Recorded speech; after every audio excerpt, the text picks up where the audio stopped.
What's up, guys? A little scraggly today. So, trying to get that glare out. Let me see if I can get that out. Just clean my. Anyways, hope everyone's well. I got a lot of you guys are reaching out, telling me about this video that was made recently by Ian Jenkins, and I'd like to play that for you guys. Let me see here. Share screen.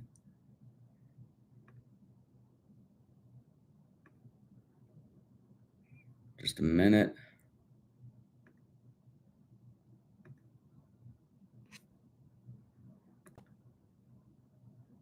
All right. So this is the video. And let me play it.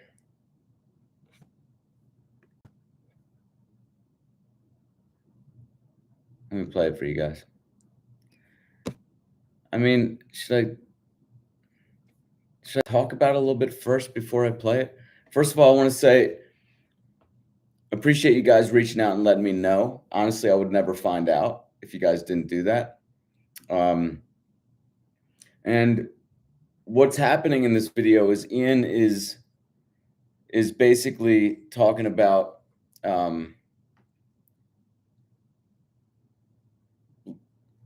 the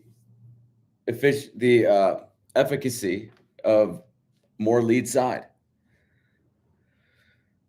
And this is something that is pretty new in terms of how conventional instruction has been teaching the swing. And as I said years ago, I think you're going to see a lot of people moving over towards the more lead side. I mean, I just think that the truth eventually rises to the top. For a long time, swing instruction has been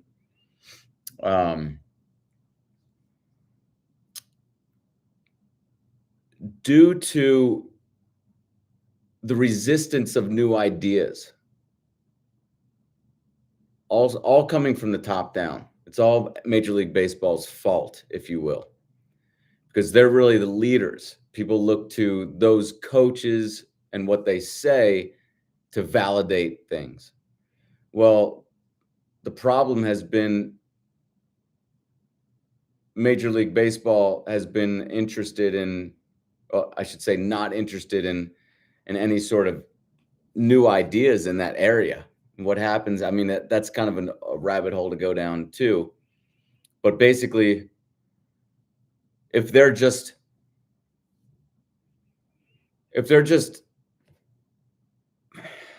hiring former players and that's it, it kind of becomes like this buddy system, and everyone's kind of within the system, and really ideas get going, and it's almost like they protect those ideas just for the sake of protecting their buddies, really. I mean, they don't want to offend the career position of anybody, or they don't want to go against what their head coach is saying if they're just an assistant coach. It becomes a system in which ideas are not evolving. So anyways, like I said, many years ago, I said this, and a lot of my predictions have come true. There's a thick grip training bat out there. I made the thick grip bat back in 2007. I've actually moved on from that. But just right now, have people started to see, I just find there's a better way to train it, so I don't sell that bat anymore. It's not a bad way to train it, though. I might go back to selling it. But I still feel like the lead arm training bat is better. But anyways, it took 15 years, and now someone's finally copied that. So they're onto the stuff I was onto more than a decade ago. I also said that there'd be swing coaches who were just as famous, or if not more famous than most of the players. Well, we're reaching that time too. I said that back in 2008. People didn't realize back then just how they're starting to realize just what a big game swing instruction can be. If nobody has a good take on what's going on in the swing, then of course, swing mechanics, that realm, will seem like there's no promise, there's no opportunity in it, because nobody is actually expressing any sort of good take on it.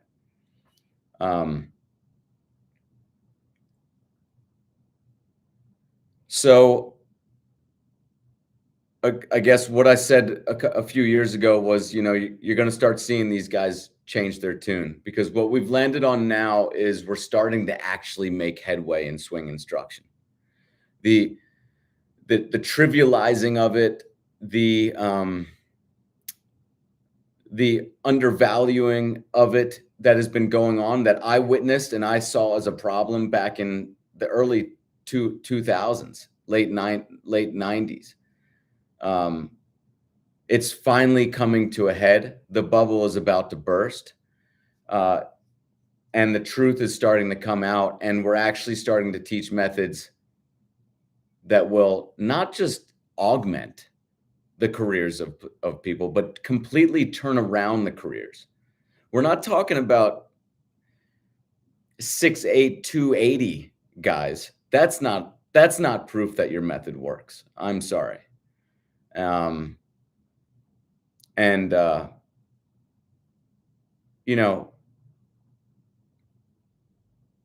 We're talking about improvement that is drastic, that is improved power in guys who previously didn't have power on a large scale, not just, 10% of the guys who incorporate more lead side, but 95 or something like that. Like, it's going to hit like a tsunami. It's going to hit like a wave going through baseball.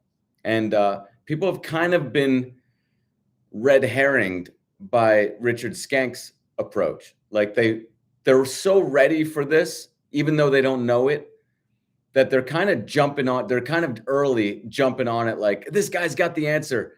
This is it. And they're kind of not understanding that, no, you still disrespect swing mechanics. Wait till you see what's actually coming. That's how I feel. That's kind of the stage I think we're in. As I said many times, it's like we're turning a battleship with a wooden oar at first. And who knows what it's going to take to get that tsunami going. It is, but it is happening. And this is kind of an indication that it's happening. So let me just play this video.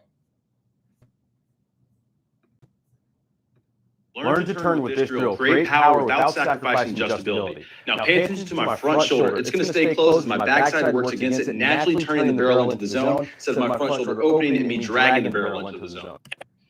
Okay. So you guys heard that. That's a video that Ian did many years ago. I believe many years ago. I don't know the exact date on it. It doesn't say there, but so this is the conventional understanding of the swing.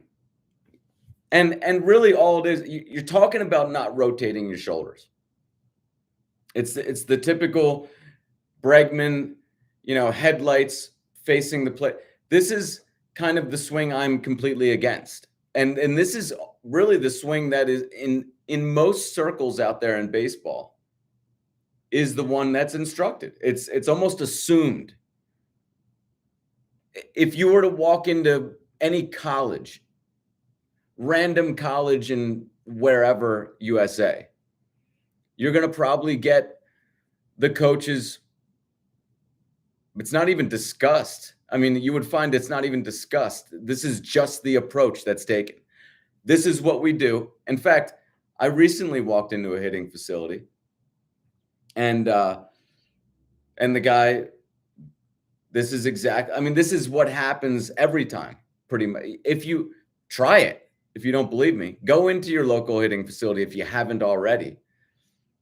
Most likely they're teaching some form of don't rotate the shoulders so much, get the hands out, or else you'll drag the barrel, you'll slide off the ball, you'll whatever.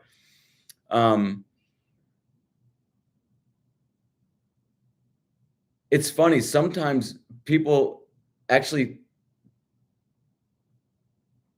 go on to my stuff, and at the same time, for whatever reason, that they're assuming maybe that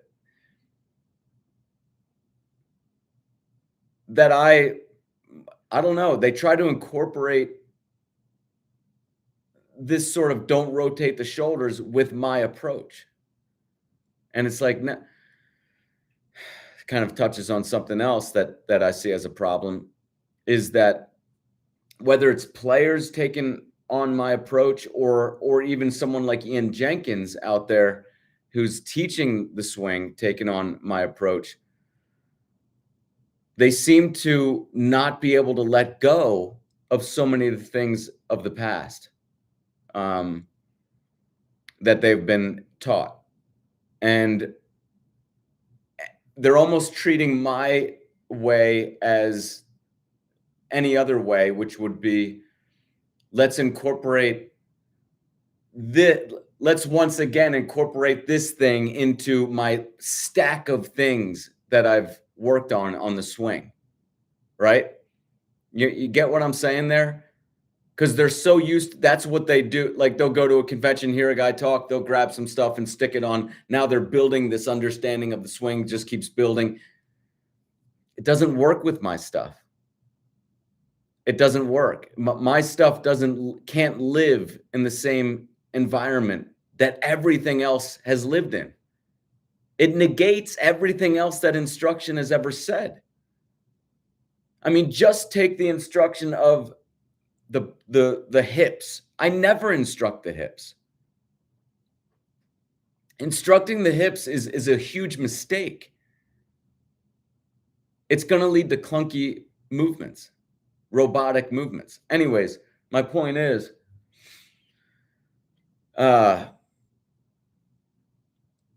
what the heck is my point? Anyways, we're going to see how an example of how people can't quite let go of they're trying to incorporate my understanding of the swing, the more lead side understanding, instead of, you know what? I got to pretty much drop everything else.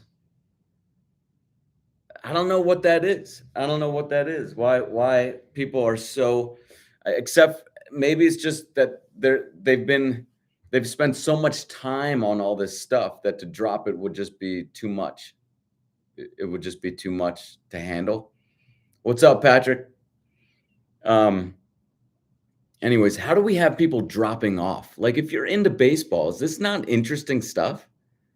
I just saw it go from 7 to 4. I'm just like, how can you hear what I'm saying and be like, nah, like, if you're in at all to baseball, like, I would have loved to hear what I'm talking about what I'm talking about is a revolution in swing instruction. What I'm talking about is look, I had another guy just drop off. I'm sorry. I'm too fixated on the guys dropping off, but it's like, are you into baseball? Because what I'm giving you right here is pure value, man. I mean, it just really is. Like, I'm talking about where we're going wrong in swing instruction right now. Mongula Media. Yeah. I mean, there are different types of people, you know, maybe some people want to hear more about, I don't know, but I would think that if you subscribe to my channel, if you like my channel, whatever, like, you like this stuff, you're a swinger, you know what I mean? Whether it's golf or baseball, I just find it, I don't know. I'm trying to break down right now where we are in swing instruction This is actually, to me, this kind of a pivotal moment. Ian Jenkins has 80,000 followers on subscribers on YouTube. I don't know what he has on the rest of the platforms. But he's got a lot of follow. I mean, and by the way, he's a great hitter. You know, he could out hit me easily because he's facing live pitching on a regular basis and he's still working on his game. I work on my swing, but so I mean, I respect his hitting a great deal. He's very good. So here, anyways, I paused a little too long after that first video because what he just said is obviously a swing where you don't rotate the shoulders so much. Okay. Let's play the second video, which came out just a few days ago, which everyone's been texting me and sending me all sorts of DMs about. I love you guys, man. This is great stuff. I love that you guys are on it. Yeah, I mean, everyone, like, I feel that support that you all sent me notice that this was posted, and I appreciate Ian's support of my approach, and that he was open-minded enough to change his mind. But I will say, God, I just need to keep ranting. But one more thing I will say is,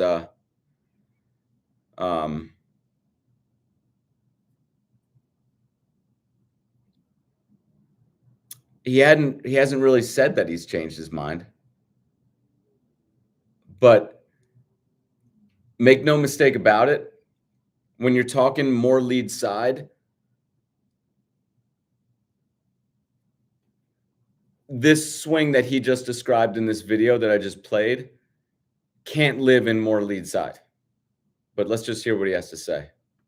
Every player in the major leagues who has elite power relative towards their size has elite lead arm mechanics. Look at guys like Ron Acuna, Jose Altuve, or even Corbin Carroll. All of them maximize lead arm compression. The best way and the fastest way to teach hitters. Real quick, let me just say right there, I know that this is based on my stuff. There's no doubt about it, because what he just mentioned were two basically unprecedented things in swing instruction, which is basically he mentioned power relative to body weight. I mean, he says size to make it his own, but I mean, I say body weight. And that's the pound for pound equation. That was never talked about before I created it. And it's a way to determine the guys who most likely had the best swings. That's the purpose of the pound for pound equation. So he just mentioned that. And then he just mentioned, well, what he said, I think he said lead side mechanics. Let's see. Yeah, lead arm mechanics. He mentioned the guys that basically, if you're talking about the guys I mentioned from today, it's usually these three are usually the key ones. So he's definitely seen my lead arm compression for sure. I mean, that should tell you right there. Though that phrase right there has never been used before I used it. So, he's watching my stuff. Let's keep playing it. The best way and the fastest way to teach hitters how to use their lead arm properly is this 2-pound handle medicine ball. Okay, so this is kind of where he's trying to, in my opinion, he's trying to kind of meld what I say about the swing with what he thinks about the swing, and I think that's where it gets like a little dicey.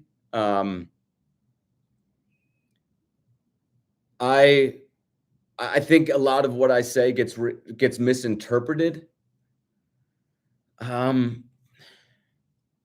kind of like an impetuous response.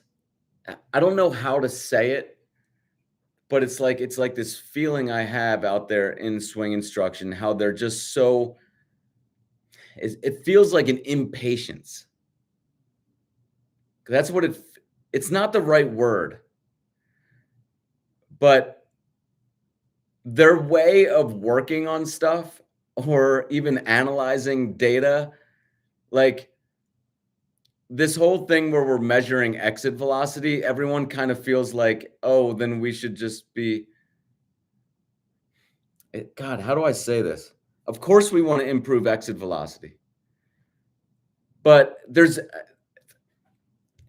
a knee-jerk response as to how to improve exit velocity. There's such a quick, again, impetuous knee-jerk response that there's solutions to how to train stuff.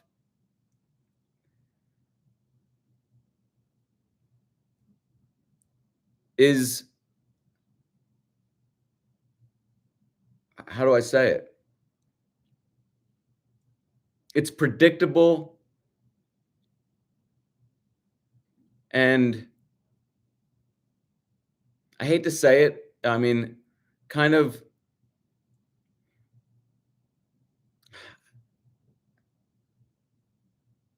puerile, a little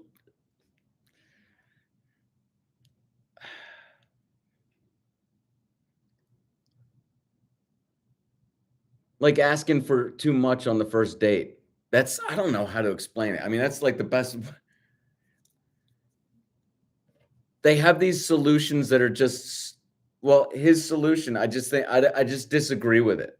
It's too much, hit it hard, fast, speed. You know what I mean? It's too much like just, you just want to be like, chill out. Just chill out. And I don't mean to be cynical, but that's really the way I feel. I feel like they're too much like power, speed, move fast, and it's like, chill out, man. Let's just think this through, because I don't think the best way to work on lead side mechanics is to throw a medicine ball with your lead arm. First of all, I mean, I disagree with this whole idea of like, move faster in your training in similar ways that you would exert in your sport. I disagree with that. If you want to improve speed in your sport, do your sport as fast as you can. Swing a bat as fast as you can. But to then go in your training and do more of that movement, you're just asking for repetitive movement injury. I'm sorry, but there's something else at play here, which is your joint health. I know people want to just be like, oh yeah, who cares about that, man? Trust me, do you think I was always a 49-year-old man? I was once a 20-year-old man too, and I get all that. But I think that what you guys think is, oh, I won't worry about injury until it happens. But you're actually still being affected, even if you're not injured. It's a stress on your body. It's unnecessary. And you are going to increase your odds of getting injured. So anyways, I don't look at training for your swing as doing the same movements you do, only let's add weight and move more explosively. So that's one big mistake that we're making out there in baseball, in the realm of training for baseball, training for the swing. The way I look at it is, again, you'll get faster when you actually take swings on the field or in your practice, whatever it might be. When you're actually swinging the bat, that's when you get faster. And then in your training, you simply, God, you've already done repetitive movement. So you're actually trying to skate around doing any more of that same movement. And if anything, working the same muscles in a completely different way, which means not a lot of speed, not a lot of weight, not a lot of explosiveness. You're actually trying to heal them so that when you go back to your sport, you can continue to build on that and move faster and faster in your sport. Today, we have it really backwards in the way that we're going to injure people. And it's, again, I know when you're young, you don't even hear the word injury. You're just like, whatever, fine, I'll get injured. At least I'll have an excuse, or whatever your mentality is on injury. I think it's no joke. I think that training actually should be for the purpose of at once building muscle and flexibility and mobility, whatever, but also only if it's not at the expense of joints, of joint health. Anyways, so Ian is saying, and I guess this is how he's kind of saying it, making it his own, is that he's saying his solution is to throw a medicine ball. No, the whole value of lead side is that it changes your structure of the swing. I really think that a small bat is the best thing you can get. When you add your back arm on a regular bat, like your game bat, it has a certain weight and feel for the lead arm. And I think if you're going to use your lead arm by itself, I think that the bat that I created, the lead arm training bat, is kind of the right size to feel like the weight of a regular bat in using just your lead arm, if that makes sense. So it gives you a realistic feel of the weight with just your lead arm.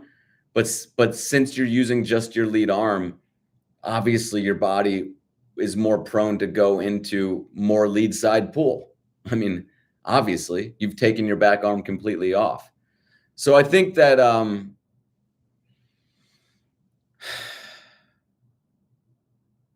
again, I get it.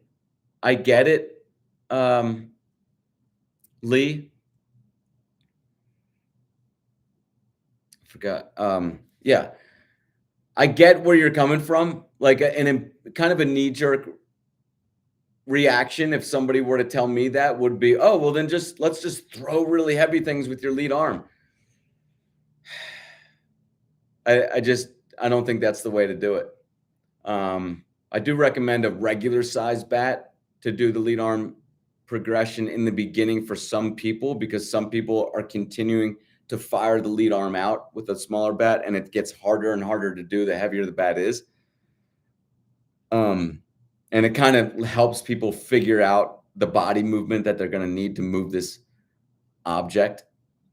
And usually their lead arm at the start is going to have to kind of catch that free ride, kind of attached to the rotating torso. But let's just continue here. Stance and throw this ball through the middle of the field as fast as you can. See that? Hey.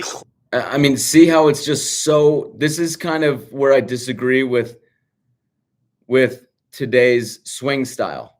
And guys, it goes to where our values are. And this is why I talk so much about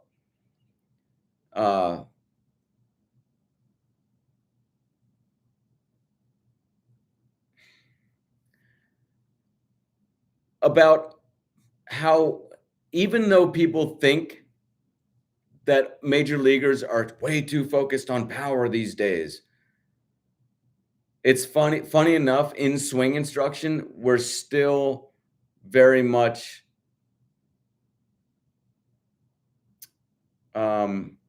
influenced by the more consistency, go the other way, do the prudent thing, be a slap hitter style of the swing. Even though I know people think like, oh my God, no way, everyone's going for power today. That's what you think. All that really has happened when people are going for power in this new landscape is they're uppercutting more. I mean, that's basically it. But other than that, their swing actually is still very much based on the consistency first mentality that has truthfully been it's almost got this underlying, it's almost always been overvalued. Even when Ruth came around and showed people that, no, you shouldn't just slap the ball. You should hit the ball as hard as you can and preferably over the fence.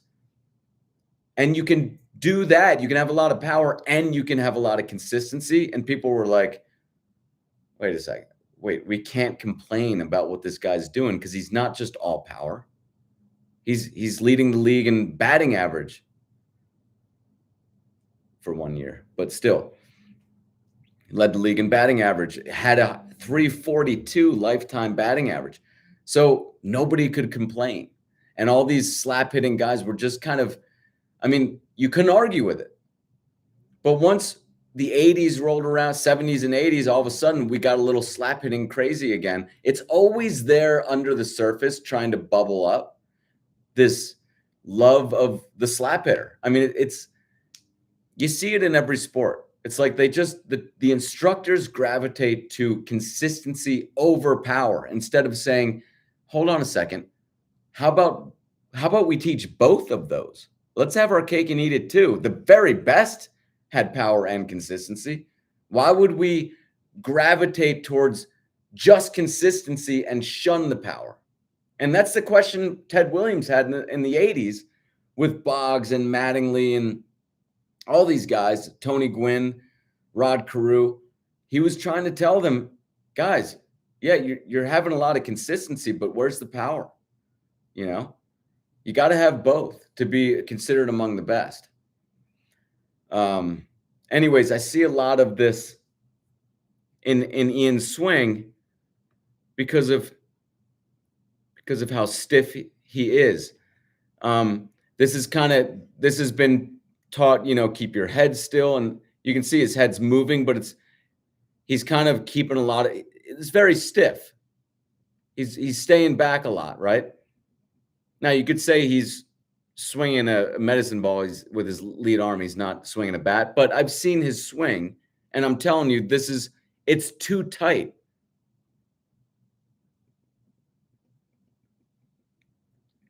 And if you're really going to build power with the lead arm, you actually, like if I were to just,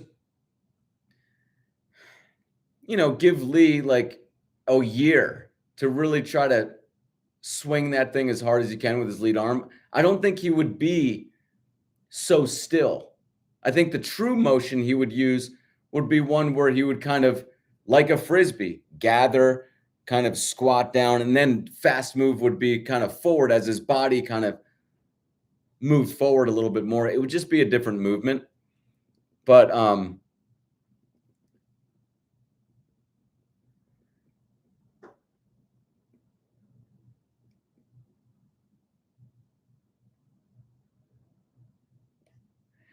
this is kind of like how I feel swings kind of are today. Like Ian's got pretty much the prototypical 2025, 26. Well, who knows what's coming in 26? Could be completely different. The wave could hit by then.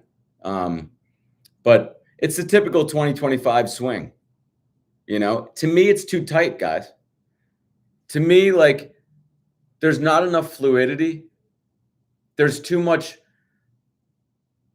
forcing of movement. I mean, literally, the mechanics kind of are a microcosm of what's going on in the macro, which is this kind of knee-jerk, just try to, tense up and force things. And the problem is the swing actually works better when you have enough humility to say, I can't do it. I mean, this is really the way I look at it. To say, I can't do it on my own. I need the help of gravity. The swing of today is so forced. There's no room for gravity. The muscles are always tense. I mean, think of first of all, let's face it, the swing of today is very much based on Richard Skank.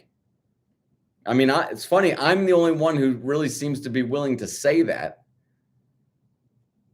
I mean, there are other people out there who are disciples, but I'm not even a disciple. Like, I don't even agree with Skank's approach, but I can admit hey, it's the popular approach now. Most people have copied. This is even kind of I mean, everyone, even just people are talking more about the coiling on the femur. Like that talk was created by Richard Skank. Personally, I think there's nothing there as far as the focus on the femur action and stuff like that. Like, I think that is, people assume that that's what you need to focus on today because they are under the Richard Skank umbrella, and maybe don't acknowledge it or don't realize it. I don't know. But that is the swing. That is Pay close attention to how these elite rotators swing. As they launch their swing, the forearm is going to lengthen, and it looks like it rides the back shoulder all the way through the turn and stay really connected until my turn is finished, and now the hands are delivered to the baseball. It's just such a, like, I'm sorry, Ian, but I don't think you need to get look how tense and stuff you are. Like, the lead side understanding of the swing, I'd rather it not be represented in this way. Again, a lot of these coaches will try to incorporate what I say into their stuff that already exists, and I'm sorry, it just doesn't work.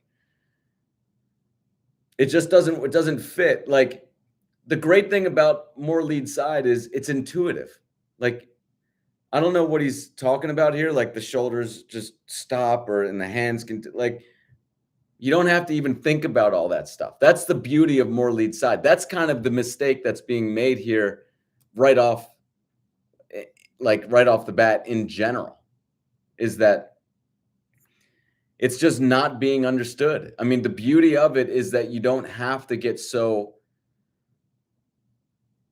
I don't know, like the way he's describing it is almost like someone would have to focus on where the bat is releasing. And I mean, no, you don't. Just swing with just your lead arm, and your body's going to figure it out. You're going to be more turned at the point of contact. And it also creates the shortest path to the baseball from the back shoulder directly to the baseball. I mean, the problem is you can't say that it creates the shortest path when you used to say that this created the shortest path, not rotating your shoulders. So this is where you come to kind of a crossroads. And this, again, is where I say you can't just incorporate my stuff into what already exists.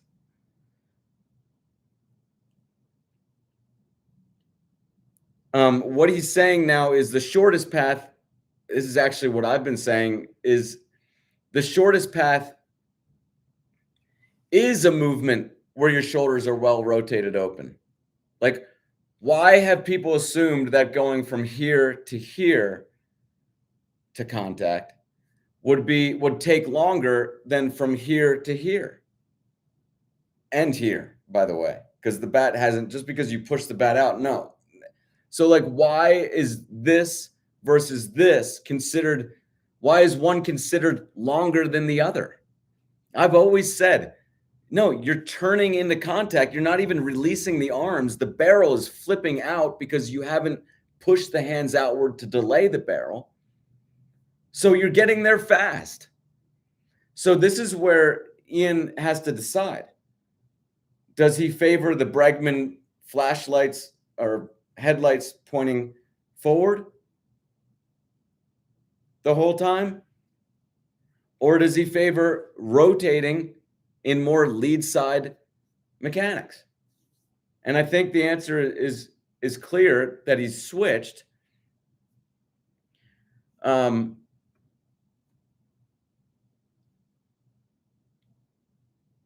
But got me back into it 6 years after I stopped playing. Nice. I use sandbags, calisthenics, and a small bat with a bat weight on it, treating it as an Indian club, and swing them around. They used to do those movements a long time ago to become stronger. I don't really agree with doing that, but I mean, do what you want. I just don't. I I really think that your only speed training should be when you're actually practicing. I think that all your training outside of it should be making your joints resilient enough to withstand all the repetitive movement that you're doing. So I would I can see maybe doing a few weighted swings, but I just I go back to something Raul Ibanez said when I worked with him once, and he said, "I never want to waste swings." And I didn't understand what he meant back then because I was young, but now I do. So I look at it as you want your swings to be working on something. And I don't really like taking weighted swings because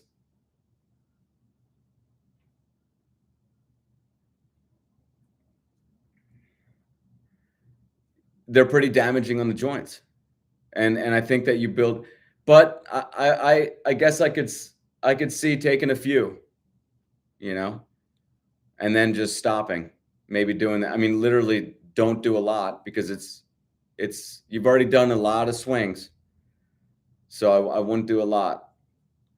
You really want to watch that repetitive movement.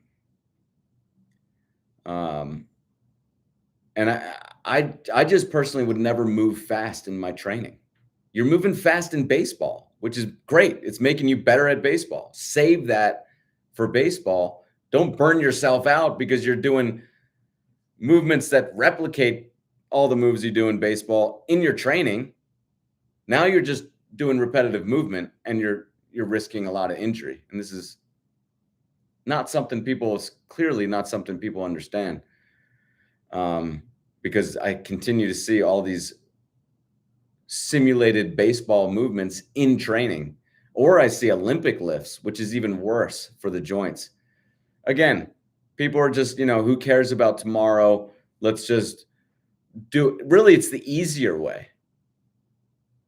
It's the easier way, to just pack on some weight on a bar and do 4 reps or 5 reps. Like, that's easy,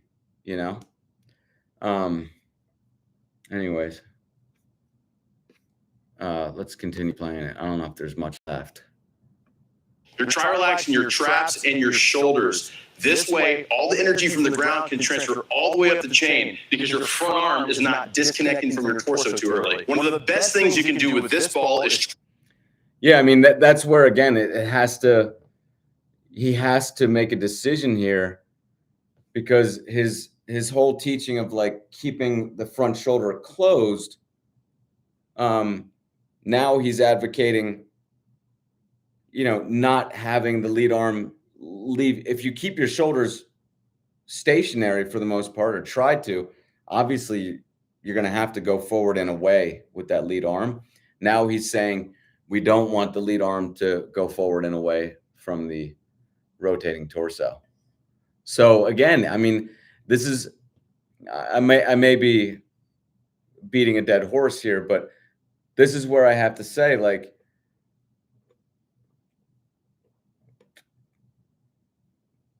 for a long time, swing instruction has wanted to just kind of take a little from this guy. I'm a little bit of a Lau guy with Epstein, and I like skank stuff, but I put my own twist on it. Ted Williams, I'm a Ted Williams guy, but I do like a little bit of Charlie like Jamie Savalas comes along, and you can't do that with my stuff. Sorry. You can't. You got to jump off the fence and pick a side with my stuff. It just doesn't. It doesn't go with.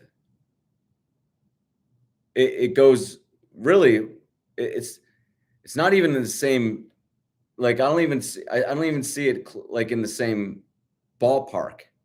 No pun intended. As many of the as all the swing methods before it. It's like adjacent to it and lives in a different dimension altogether.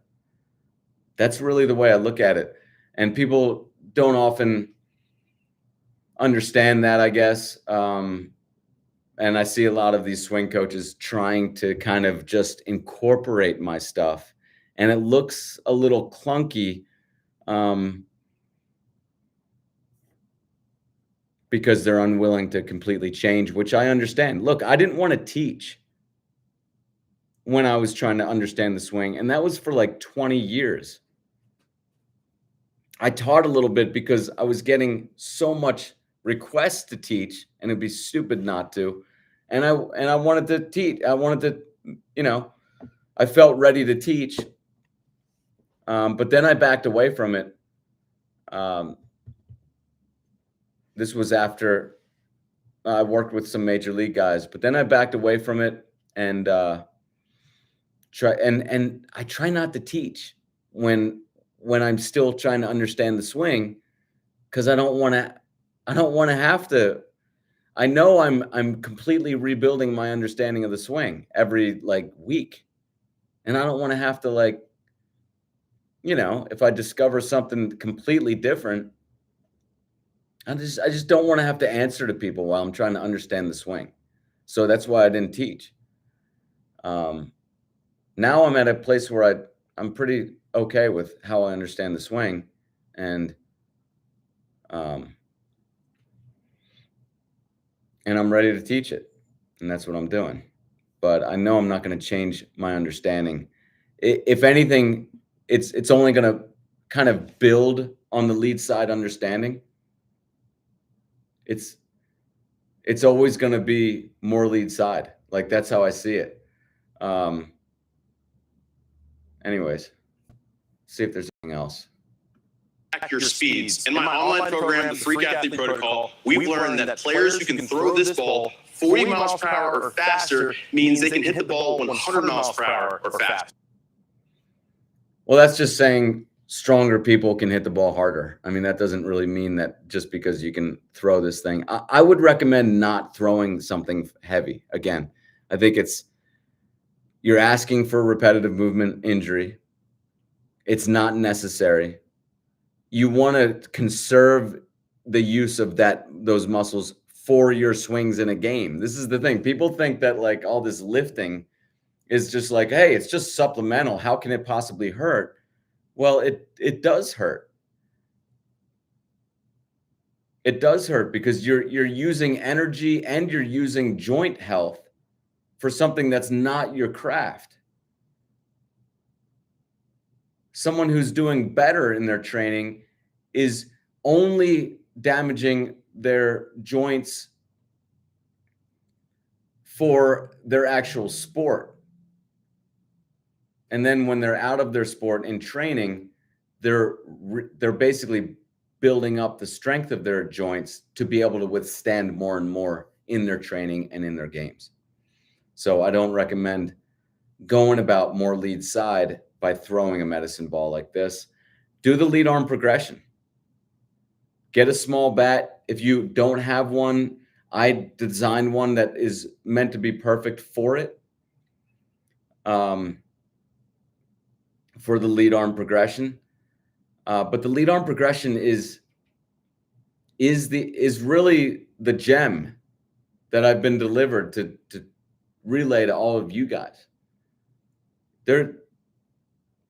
It's no joke how much I've considered that drill. That's the drill.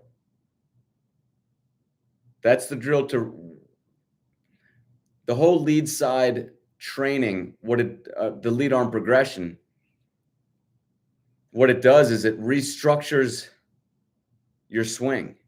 That's really the value. It's not about what Ian's saying. To me, it's not about what he's saying, whereas it's just make your shoulder stronger and do it by adding weight and forcing, that lead side shoulder to move faster and faster with more weight. No, that's kind of missing it. We're looking to get the structure of the swing. We're looking to change our mechanics.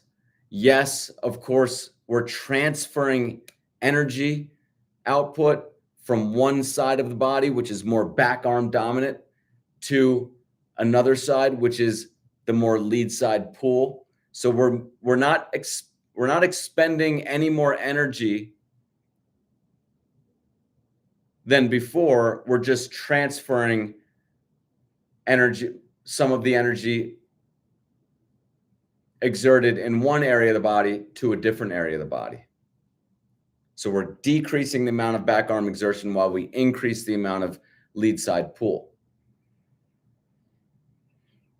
The last thing I'll say on this is it took me many decades to come up with my understanding of the swing.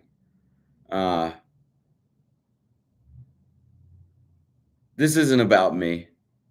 It's about you guys. It's about you guys improving, and that's what will actually get this movement going. I think the most is each and every person out there improving.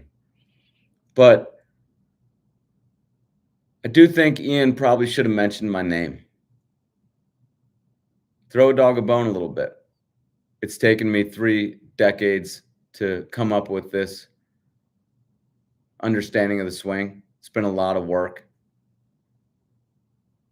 I've sacrificed a lot. I'm happy to do it, but I have sacrificed a lot. Maybe just mention my name. I mean, I think it is similar. It's probably more similar to like a stand-up comedy act. You know, you don't want to take someone's act and not in that realm. You just don't want to take their act. I'm okay with people mentioning my stuff. It's flattering, actually. I really appreciate it. But I think the right thing to do would have been for him to mention my name. You know, I appreciate Josh Cathcart for that. I really do. People like that, that's what's needed out there.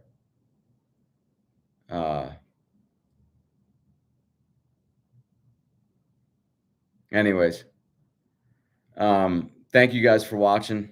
Hope you guys have a good weekend. I was hoping for a little more interaction, but not a lot of comments going on. I don't know if you guys are like vacuuming while you're listening to me, or it just went from like 8 viewers to 12. Like, how is it? People are just logging in, and it's just funny. Oh, I guess I understand it. I do the same thing. But anyways, no interaction really today. It's okay. Anyways, that's what I have to say. You guys have a good weekend, and I'll see you next time.